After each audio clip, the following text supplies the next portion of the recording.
Hey everyone, it's Raven, your Pampered Chef consultant, and I wanted to share with you today a cool recipe I'm making. It's in the Pampered Chef website. It's called buttered chicken, and what it is, it's going to have kind of like a curry type sauce that goes with it.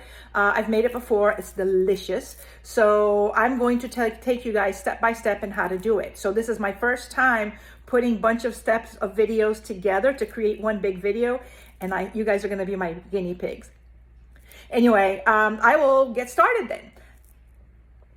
All right, so here is the rest of the ingredients. I'm not gonna go ingredient by ingredient because you can get that on our recipe that's on my website. So I'm gonna give you a couple of tips though. Some of these are ones that I use quite often. The recipe does call for red onion. I don't have any right now. I'm gonna use some yellow onion. I've used both. There's really not that big of a difference in terms of flavor. It's very, very slight. So you're still okay using that if you don't wanna run to the store. The other thing is, also I don't wanna run to the store, so I have tomato sauce, and the recipe calls for tomato paste. Now you can substitute tomato sauce for tomato paste, but you want to make sure that you use 3 tablespoons of tomato sauce for every 1 tablespoon of tomato paste. So tomato paste is much more concentrated. In my case, normally I kind of cut that in half because my husband is really not a big fan of tomato sauce or paste or anything tomatoey. So just a hint of the tomato in there is great for him. But if you don't have tomato paste, you can, use that substitution. A couple of things that are going to be required. You're going to be measuring a lot of spices. So these are obviously, these are must-haves in any kitchen. These are adjustable measuring spoons. This is another piece that I use all the time. This is for your garlic. Very easy to press the garlic into your recipe.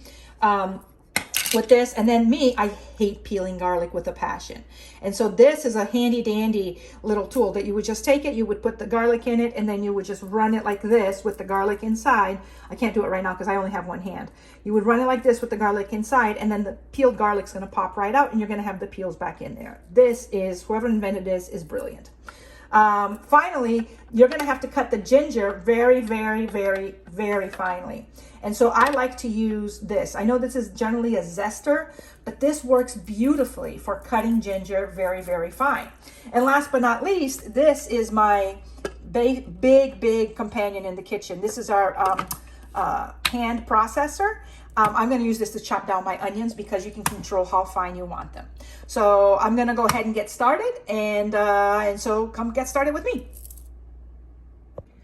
So I am making this dish in my beautiful Pampered Chef multi-cooker.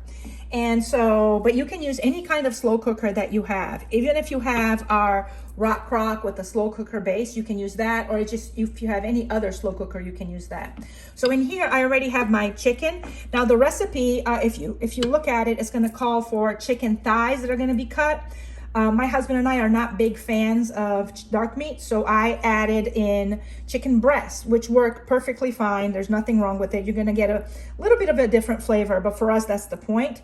If you want to stay traditional, you would use the chicken thighs. I already added the heavy cream in here and the water. So let me show you some of the other ingredients we're going to be adding now. All right, guys, so here we are. I'm about to add my garlic, and this is my garlic press in action. I already added a bunch of the garlic in there, so I just wanted to show you guys how to use this piece. And every time I use my garlic press, what I tend to do is I go back in and see like the pieces that are left over. This is still like good garlic in here, so I push it back down and then I press it again, and I pretty much do that until there's nothing left.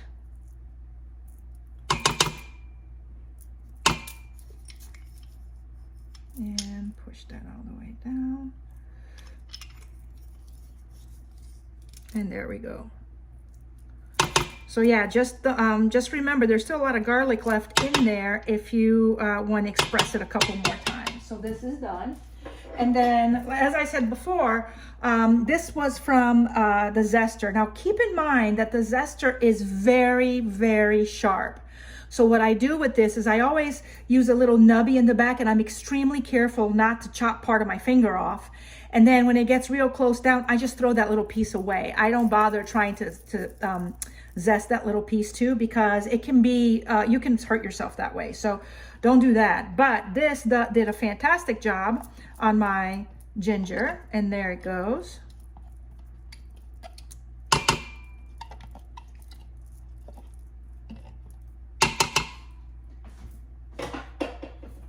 And then, like I said before, this is my kitchen hero. So this is the manual food processor. And look, guys, at the wonderful job that it did in chopping up my onion. Now, what I did is I chopped that onion up in 4 quarters and tossed it in here and pumped it until I got this. So it's not even like I pre-chopped it or anything like that. I just chopped it in 4 and good to go. And so this is nice and thin like they asked for in the recipe.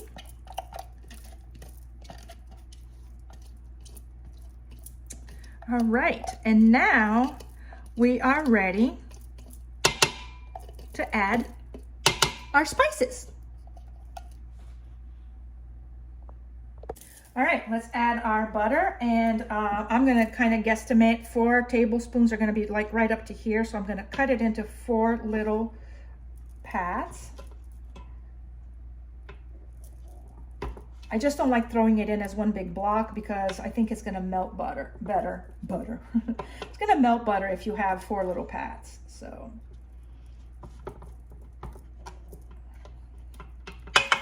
I don't use cooking gloves, so as you can imagine, I wash my hands before I start, and then I wash my hands, have to scrub my hands once I'm done. So there's our butter, that's been added. And last but not least, this is gonna be just the right amount for what I need. I always use 1 can of tomato sauce for this recipe. Like I said before, my husband is not a big fan of that. So our can opener is one of my favorite things. So it's really easy to use. So you're gonna put it in here like this.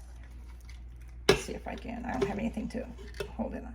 And then you start turning it and it's going to grab, oops, let me see. There we go.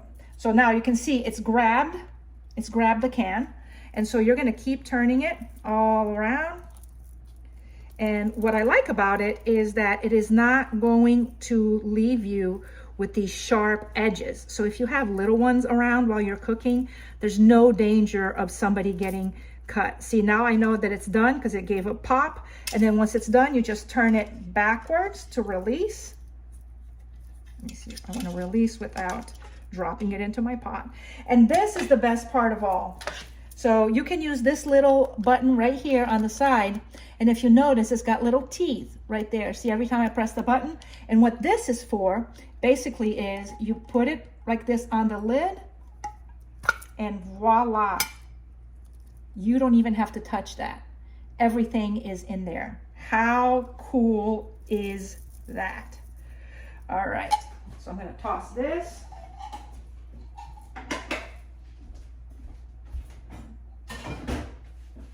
And now I want to make sure that we mix everything together before we turn the slow cooker on. So here we go. I'm going to mix it all together. All of our ingredients are in there. And guys, this smells so good when it starts cooking. So I just want to make sure to get the spices all nice and blended.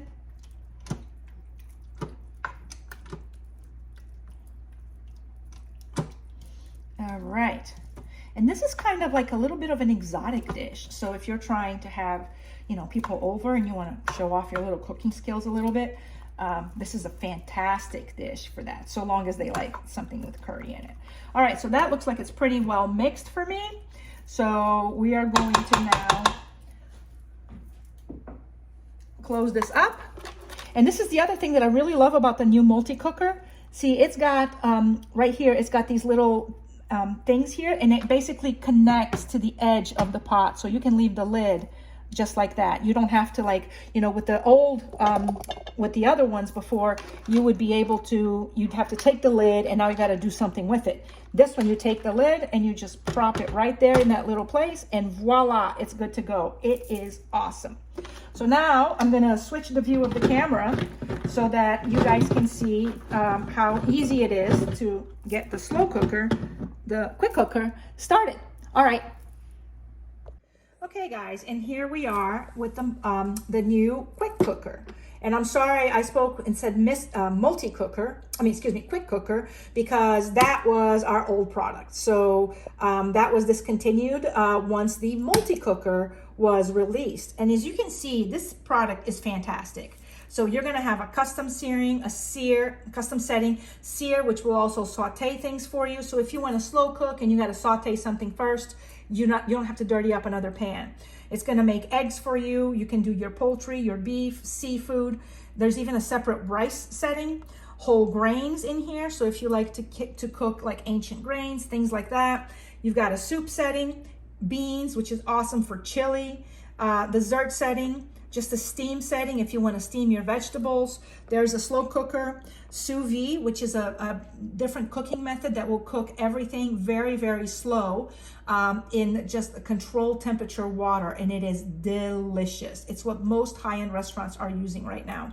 And then finally, you have your yogurt section and sterilize. So if you are a new mom and you need to sterilize bottles for your kids, this little guy will do it all for you, and I just love it. So now we are, as you see here, we are slow cook. We're just gonna press this to go through our settings, right? So if we're gonna press this again, so it's gonna tell us we want low and I want high. And then I'm gonna set it on high, and now it's asking me how much time I want, and 4 hours is what I want. And then it's gonna ask me, do I want a delay? No, I keep going. Do I want to keep it warm? Yes, and it's telling me the keep warm setting is 2 hours right there. So as you can see, this is kind of just basically just go very easy. And so once you're done, you're gonna hit this button, and there it is. So it's gonna keep it warm. There's no delay. There's my high cooking setting. And you can choose high, medium, and low. And the same thing for the sear setting. When you're using the sear setting, you can choose low, medium, and high. So that's really, really handy and quite different from a lot of the other pieces similar to this in the market right now. So now we wait and see, there we go, it's warming up, and then it's gonna cook. And once it's done, I will take a picture and show you guys the finished product. All right, guys, I'll see you in a few. And here we are, guys. Finally, at the very end of this process, I had to add a little bit of cornstarch because it didn't thicken up as much as it normally does. But we are ready, and it looks delicious. I just tasted it. It is delicious. And next, I'm going to show you guys how I plated with the rice. I just went ahead. I didn't have our the basmati rice, so I just made regular white rice, which is still delicious. Look at all that yummy butter chicken goodness. And there it is, the finished product, guys. I did not add cilantro because my husband's not a fan, but you can choose to add that if you want. It actually tastes really good with some fresh cilantro. It's a nice contrast to the spicy of the curry. Anyway, I hope you guys enjoyed this recipe. All right, I'll see you guys next time.